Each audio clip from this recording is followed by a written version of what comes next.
Hey guys, welcome back to another quick how-to. So today I'll be teaching you on how to add pages to Shopify store.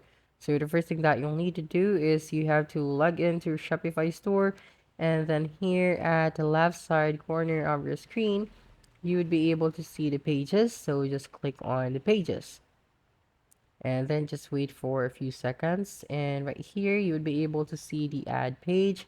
So all you have to do is to click on the add page option, so this one right here, and then you'd be able to put a title and of course the content, or the description of your page.